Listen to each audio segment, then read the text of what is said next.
It is time for Now with Damien Calmet, and I am Reverend Dr. Damien Calmet. And today, this talk is a gift that I'm giving a part of myself to you. We're going to talk a little bit about the Kabbalah, a little bit about the Hanukkah, Christmas, Jesus, and you. Before we get started, let's take a deep breath.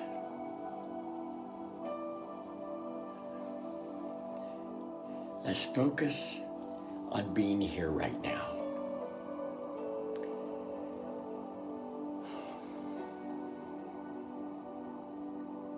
Do you know, yesterday, I'm out of town and I travel a lot during the holidays, and in fact, our set that you have is actually hooked to my hotel room wall. But I was out shopping yesterday because when I'm in a different town, I like to visit stores and maybe get some things for friends. And I actually was in a shopping center that had the Ross store. And I saw a bag for a friend of mine, and I thought, oh, I'll get that. But when I got in line, the line wrapped around the store interior completely. It would have been another hour and a half before I would have even got to the register to even pay for the bag. Now, I love my friend, but I wasn't going to stand in line for another hour and a half to pay for this bag. So what I realized yesterday is there's so much anxiety and franticness going on during this holiday season. So let's just take a deep breath right now just to be present and let some of that anxiety of family, anxiety of the what we should do, supposed to do, could do of the season, just leave us. Just God of many names, God of light and love, in this moment, in this sacred moment, help us to be wholly present so that we may be able to be the expression of love on this planet. And so it is. You know, this time of year, we go back in our mind to many miracles that happened in the past. The miracle of the wise men following the star, the miracle of of Hanukkah, and the Hanukkah is actually called the Festival of Lights. And I want to talk about light today. I want to talk about you being the light. I know yesterday in Palm Springs, I saw clips on Facebook of it with Festival of Lights parade, and everywhere in the country there are so many different light shows issuing the entrance of the Christmas season now. And during this holiday season, I would like us to take a moment to go deep within and to connect ourselves with the spiritual aspect of what the season is. I believe there's always a deeper meaning that we can see rather than just on the surface. And when we look at the deeper meaning, we're able to actually receive a lot of spiritual growth from it. Now, I'm going to kind of give you a little bit of an overview. The Hanukkah or menorah candle has 8 different candles, and it is lit one night for the whole 8 days of Hanukkah, which we're coming to the end of right now. And just to do a little overview, the Maccabees, there was a war with the Hellenistic culture, the Greek culture at the time, okay? And it was ultimately a real spiritual war because the way of life for the Greek culture was to value the body, not the soul, to value sexuality and not sanctity. And so to differ from the other rulers, the Greeks didn't really want to destroy or enslave the people physically, but they wanted to do so spiritually by advocating their stance on, quote, man is the center of life. And they didn't want to spill the oils in the temple, so they defiled them. Now in Hebrew, the word oil has the same letters as soul. And they were interested in defiling the souls of the people. I think it's important to realize that. And Hanukkah, which we're just coming to the end of Hanukkah week, celebrates the triumph of faith and courage when a band of Israelites stood up for their rights to be Jewish. Now, the reason I'm bringing this up is because I want to talk about the power of the candle. And I want to talk a little bit about the Kabbalah. The Kabbalah teaches that the use of the candle is to bridge the gap between spiritual and the material world. This is one reason why when we do our morning meditations, we light a candle so that it brings us and our consciousness to that spiritual consciousness and not in the physical that we happen to be in. And when we want to connect with a spiritual force, we can't always do so with our five senses that we're at. I talk a lot about frequency and vibrations and vibrating at various levels. There is a lower level, which is the three-dimensional, and there is a higher level frequency, which is the divine frequency that we're able to vibrate at. In order to understand the vibration frequency, take a look at light, electric frequencies, sound frequencies. Everything is vibrational and frequency. You walk into a room and you say, oh, I got a good vibe. That was a frequency that you picked up on a person that was alike in where you're at in your life.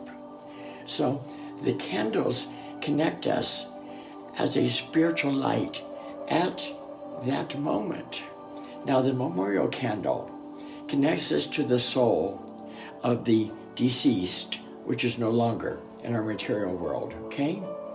And the candles are used to bring about insight and to bring about blessing and to bring about a cleansing in our spirit.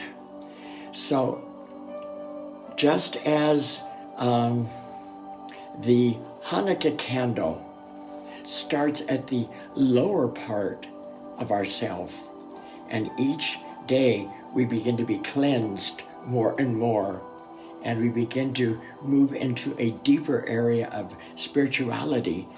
So is our life as we begin to shine the light on our own selves. Now, according to the Kabbalah, miracles aren't random events. Now, those of you who know me, you know that I say that December is miracle month. Well, the truth is, for me, every month and every day is miracle month. I expect miracles to happen, and they do. But the Kabbalah teaches us that we have the ability to draw them into our reality at any time. Yes, you have the ability to draw a miracle into your life right now, where you're sitting, where you're standing, if you're laying in bed, anywhere, and every aspect of our lives. But the intensity of the miracle depends on how much and how effort we are willing to put into changing who we are and to the how we overcome our inborn negative limited nature. Now, that's what I call ants. I said, let's get rid of the ants. Automatic negative thoughts. Ants. Automatic negative thoughts. So for us to begin to have miracles come to us, we have to learn to get rid of the ants, the automatic negative thoughts. And the Kabbalah teaches us that since we live in a material world, in order to awake to this power of miracles and to bring spiritual light to our lives, we need to take action and not just have like a good intention. So I want to talk a little bit about Christmas in relation to the Hanukkah, the Kabbalah. You realize that there is more in the Quran that is written about Mary, the mother of Jesus, than that's written in the Bible. Actually, in the Quran, you will find the birth of Jesus written in the Quran. So if we really look at things from a spiritual point of view and not a religious point of view, we are able to jump the fence of the dogmas and see what various thoughts hold for our spirituality that we have as people. Now, one of the things that I want to bring to mind is this, especially for you that are of the Christian faith, okay? The movement of Jesus was a Jewish group that used Jewish traditions to express their allegiance to Jesus of Nazareth. For at least 40 years of what we now call Christianity was Jewish traditions that were in place. So the roots of the Christianity are rooted in the Kabbalah, are rooted in the Hanukkah, that are rooted in these traditions. So when we take a look at Jesus, I think we need to begin to understand who he actually was. You know, I can say it this way. He was a Kabbalic rabbi. He participated in the ancient Jewish mystic religion at the time, which came from Nazareth, and he was a part of the Jewish community. Now, you do know at that time that there were many gods and goddesses for everything you can imagine. Blink your eyes, you had another god coming out. But it was no other nation or religion at that time that believed in the concept of one God as the creator. I think that's important. And Jesus was an Orthodox rabbi, the first Christians that were framed in Judaism. But in being so, he actually had his own style. In the first 12 years of Jesus' life, he was actually taught by Joseph and Mary. Now, we need to take a look at their background to see how they influenced his teaching. Jesus was taught by Joseph and Mary, who had a knowledge of magic. You search it out. They were members of a secret occultist school of Assyria. And it was a new way of doing things. We would call it occultist today. Well, I might call it New Thought or the Law of Attraction. And this teaching, this practice was known in India, it was known in Greece, it was known in Chaldea, it was known in Syria. And even Jesus and his teachings, if you look at them, you realize that he was teaching things that didn't go with the status quo of things. You know, Buddha lived 500 years before Jesus. So when you look at the teachings of Jesus, the Christ, Christ means the enlightened one, you will be able to see teachings of the Jewish tradition, the ancients, the Buddhist, the philosophies around the world that all come into place. Because the thing that Jesus taught from was from love and mercy. Now that's important at our Christmas time, that we give the gift of love and mercy. Now at the time of Jesus, religious-wise, there were like 5 different groups of Pharisees, okay? There were like 3 major ones and 2 that weren't so good. And when you read the life of Jesus and how he got pissed off at the fraudulent sects, the fraudulent churches, the fraudulent religious things. Now, how can I bring this up to date? You could compare it with the fundamentalist sect of our time, okay?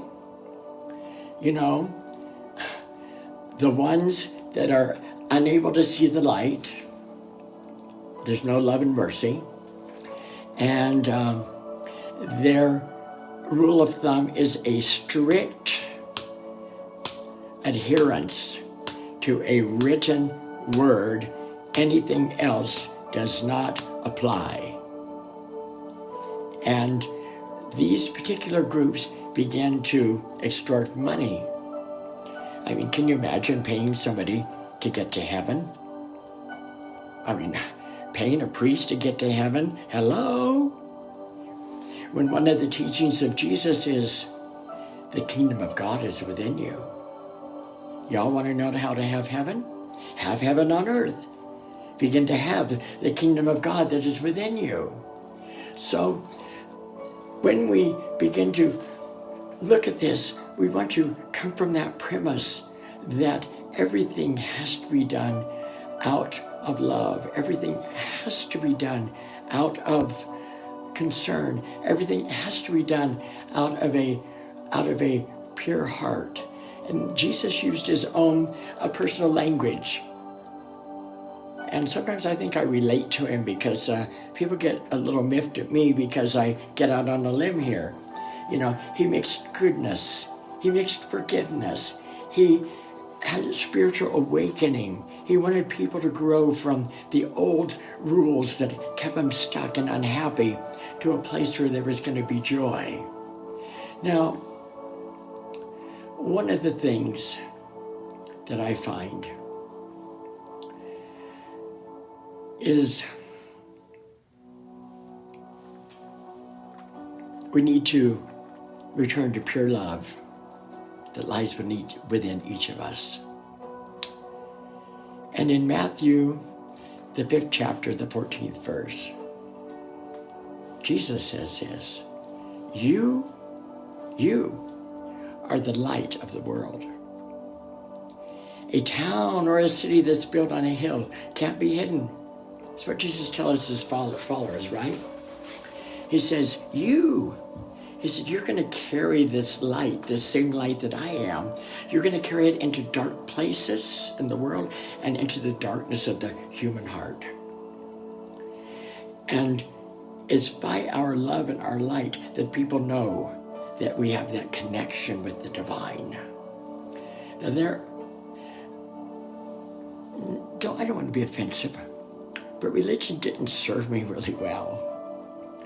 And so much of my life was about fear, and so much of my life was about worry, and so much of my life was trying to be and do what other folks wanted me to be and do. And it led up to a time where I just threw it all away because I ended up wanting to commit suicide and trying to commit suicide. And after this time in my life, which was a real dark time, I went on a search inside. I realized that I knew about God. I did not know God. And I had to search to know God, Godness, higher power, universal intelligence, the wind, whatever name that you ascribe to for that connection. And in the lighting of the menorah, part of that is taking the master candle and lighting the next candle each night, that the darkest places where we're at become illumined. Just as Jesus, when he said, you are the light of the world. One of my teachers, Shaman Durek, he says, get lit. Don't wait for somebody else to light you. You get lit. Now, on this journey of mine, I began to study A Course in Miracles, which is not a religious course. It is a mind, teaches you to begin to place your mind in control rather than your mind run away with you. And there are 3 quotes from the Course in Miracles that I constantly revisit, especially in difficult circumstances and times. And one of them is this: nothing outside yourself can save you. Nothing outside yourself can give you peace. But this also means that nothing outside yourself can hurt you or disturb your peace or upset you in any way. Interesting, huh? So, what if your peace was disturbed because you didn't get a good job, or your marriage fell apart, huh? Or your car broke down? When I begin to practice just this one thought from the Course in Miracles, I begin to do a daily meditation with light. And I will tell you something. A wave of light and love came over me. Sometimes the external never changed, but I began to feel this insurmountable sense of peace within. And on my journey, it's taken me a lot of years to clean up my life, and I'm still cleaning it up, okay? It's taking me a lifetime to learn that I could raise my consciousness to connect with this force that I call God, this force that a lot of times you hear me say Godness, because I understand God is more than a Father God or Mother God or Creator God. There's such a vastness to it. And that this peace that you go inside and you find, you cultivate it, and it becomes so powerful that the outside storms of life can't affect you. We are all meant to shine, just as children do. You and me, we were born to manifest the glory of God or the glory of love that is within us. And get this, it's not just for some of us, it's for everyone. The Muslim, the Jew, the atheist, the Christian, the gay, the straight, the whatever race, go on and on. As we let our own light shine, we unconsciously give other people permission to do the same. As we're liberated from our own fear, our presence automatically liberates others. I've told this before, and I'm going to interject it here. My name is Damien. I am so proud of my name. I haven't always been called Damien. Many years ago, when I was a gospel music artist, I was appearing at the Oakland Auditorium, with other artists and groups. And I was contemplating changing my name. That's a whole another story. And one of the groups was called the Hawaiians. And this woman in the group, there was a lot of contention going on. You know, the lighting isn't right, the sound isn't right. Oh, I want it to be first. All that kind of stuff goes on with artists. Yes, it does. And a lot of chaos. And this woman who was in the group, the Hawaiians, walked in without saying one word. Just her presence brought calmness, brought light.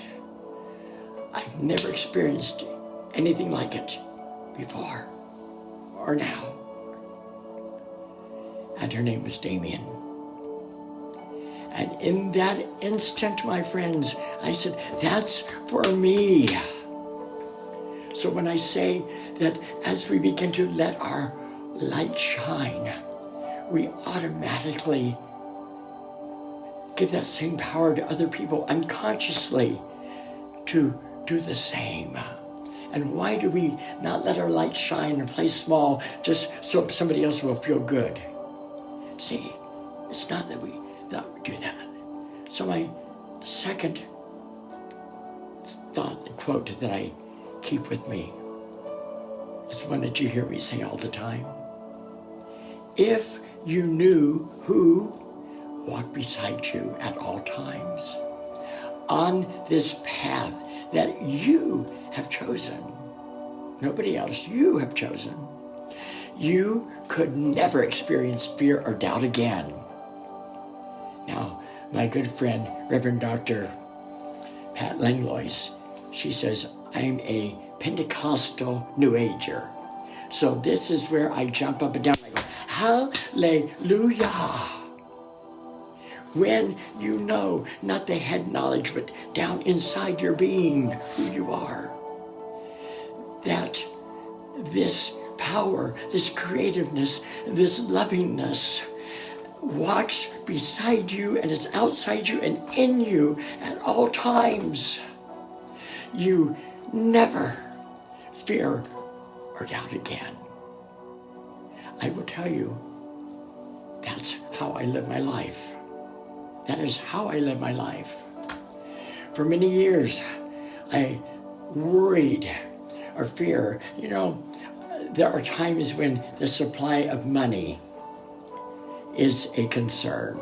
And I put it that as a concern. We let it be a concern. And some people go into worry. And there's a time when we're at the edge and we don't understand that the edge can grow out because, see, we're still in our head on it, okay? We kind of know about this godness, this creator, something that religiosity told us. But that real connection of who we are in spirit, no, we haven't got there. But I will tell you, there are times that I look back now and my losses were actually wins. I remember when I was a Christian evangelical, and I was booked up for 3 years at a time. And a minister of the same denomination who knew the head honchos of the denomination, he went to the denomination and he said, well, our guest speaker is a homosexual.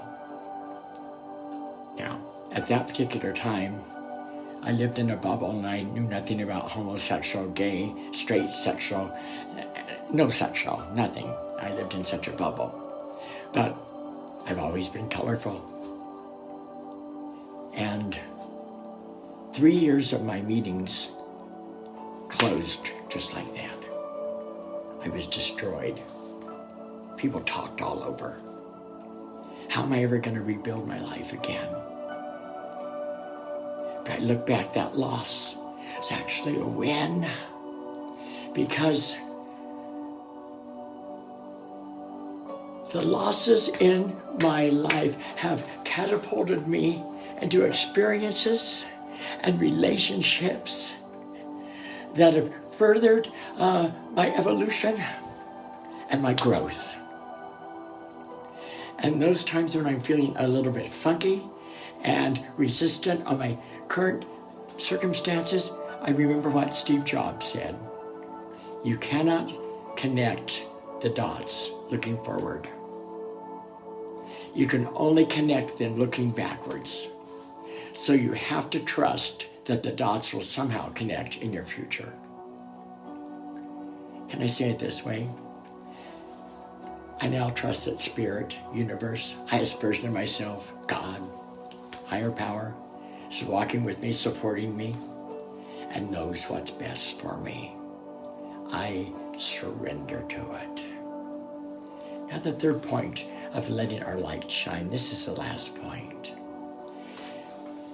The third point from the Course in Miracles is a point called the holiest of all places on earth, as where an ancient hatred becomes a present love.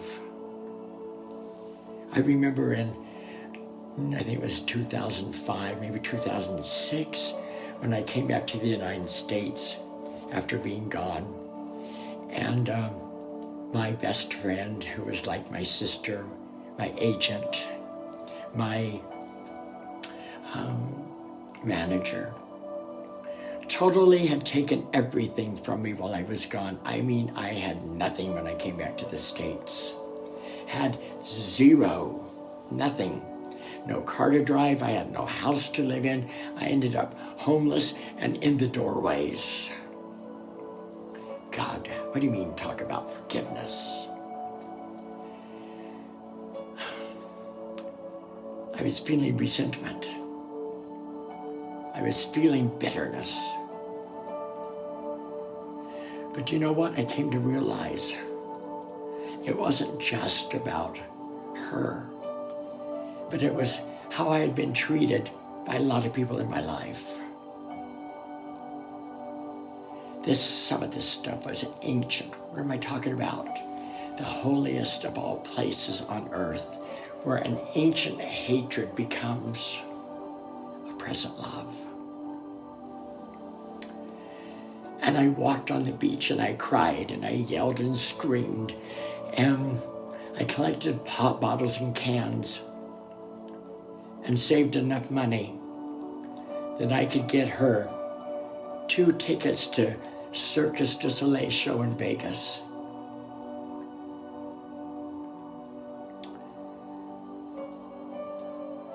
And a little bit before Christmas, I took 2 buses, a train and another bus, to her house and knocked on the door.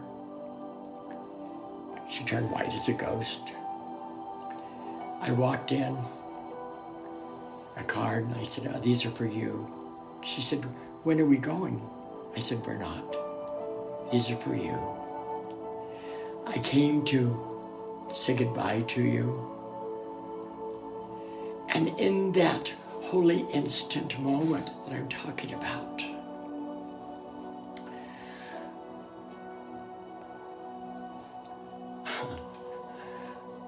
I saw her in a different light. I suddenly felt softer around the situation, and as I remembered this quote, I imagined her feeling peace. I imagined her having the willingness. I imagined myself having the willingness to forgive and accept. I began to weep as I walked from her house back to the bus and train. For my friends, I envisioned being that moment in the holy instant. I shifted my perception, forgave, let go of old resentments, and returned back to love.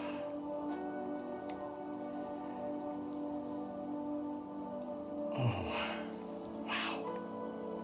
I don't know how to wrap this up.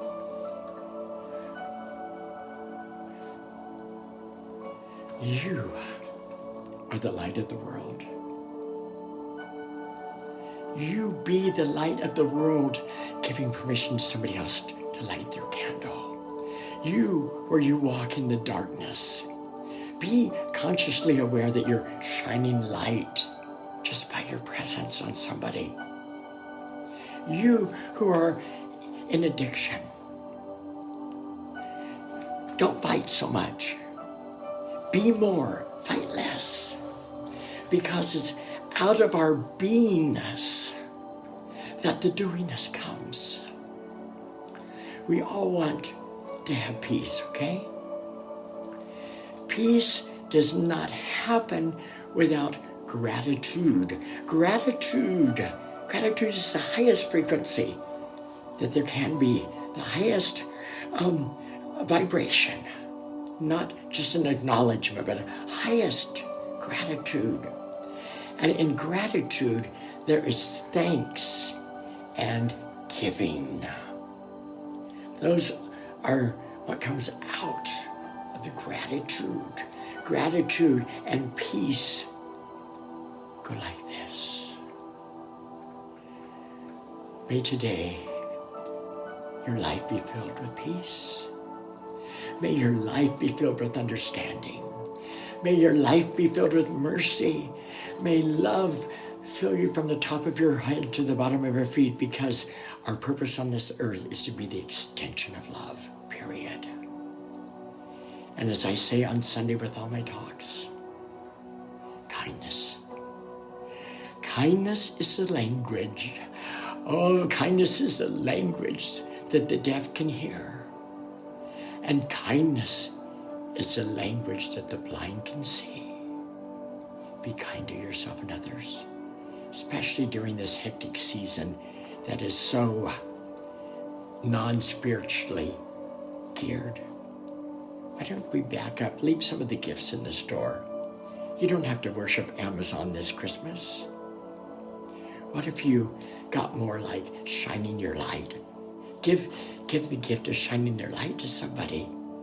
What if you were with somebody and you were allowing them to share part of their darkness that's they hiding because you see you can't heal what you can't feel? And in a judgmental way, you were able to bring your light into that and together help a healing start? Isn't that better than a scarf? Isn't it better than a tie? What if you're having a relationship difficulty with your mate? A diamond watch doesn't cure that. Peace, love, understanding cures that. From my heart to yours.